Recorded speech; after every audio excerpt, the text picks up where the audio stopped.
নবী বলছে সুবহানাল্লাহ 100 বার পড়লে, কথাটা বোঝেন, 100 বার কেউ সুবহানাল্লাহ পড়লে 100 নবী বংশের গোলাম আজাদ করার সওয়াব।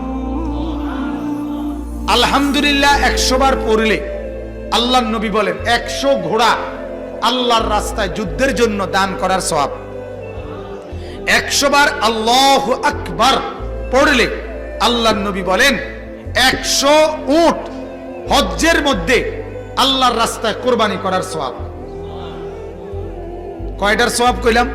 সুবহানাল্লাহ, আলহামদুলিল্লাহ, আল্লাহু আকবার। এরপরে নবী বলেন 100 বার যে পড়বে লা ইলাহা ইল্লাল্লাহ, বলেন, আবার বলেন, লা ইলাহা ইল্লাল্লাহ, লা ইলাহা ইল্লাল্লাহ, লা ইলাহা ইল্লাল্লাহ। তাসবিহ পড়তে যেন তাড়াহুড়া না হয়, ঠিক আছে না? ইনশাআল্লাহ সুন্নত, সুন্নত হলো ধীরে ধীরে পড়া, এক এক নিঃশ্বাসে এক একবার পড়া। সুবহানাল্লাহ, সুবহানাল্লাহ, সুবহানাল্লাহ, সুবহানাল্লাহ, সুবহানাল্লাহ, সুবহানাল্লাহ, সুবহানাল্লাহ, আলহামদুলিল্লাহ, আল্লাহু আকবার। কয় আসেনি মানে না হলে না, দেখছি না থাকলে কি আপনি শান্তির দেশের থেকে কই ইরিনি তসবি, আপনি কন এটা তসবি? হ্যাঁ, কিতা কইছেন? এটি কিতা?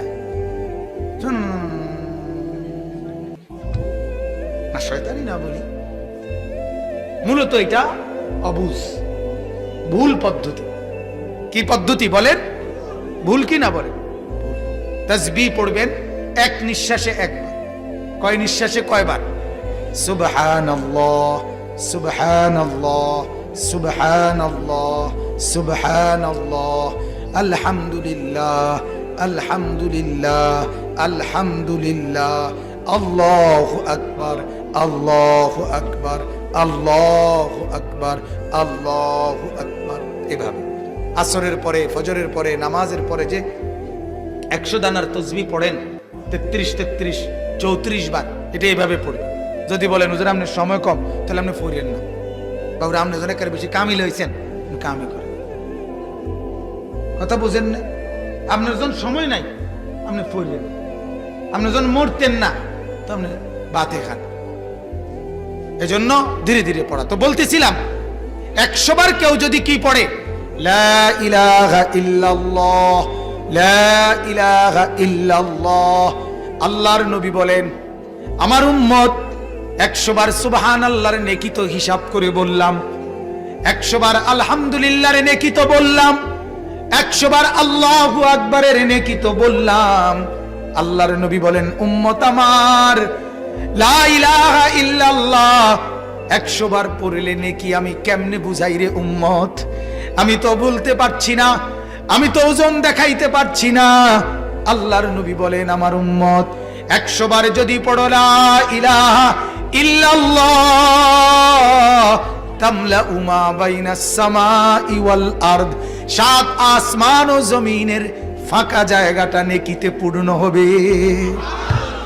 এবার তুমি মাপ দাও, কথা বলেন, তুমি মাপ দাও। পৃথিবীর এই প্রান্ত থেকে ওই প্রান্ত তুমি দৈর্ঘ্য মাপো, তুমি প্রস্থ মাপো, এরপরে উচ্চতা মাপো, এরপরে ইট রাইখা চাও কদ্দুর হয়। কথা কয় না? ঠিক না? আল্লাহর নবী বলেন কেমনে বলতাম উম্মত, এটার সংখ্যা দিয়া বুঝাইলাম না। ওইটা তো 100 ঘোড়া বলছি, ওইটা তো 100 উট বলছি, ওইটা তো 100 গোলাম বলছি, এটার সংখ্যা দিয়া বুঝাইতে পারলাম না। এটা এই পরিমাণ নেকি যে আসমান ও জমিনের সব জায়গা নেকিতে পূর্ণ।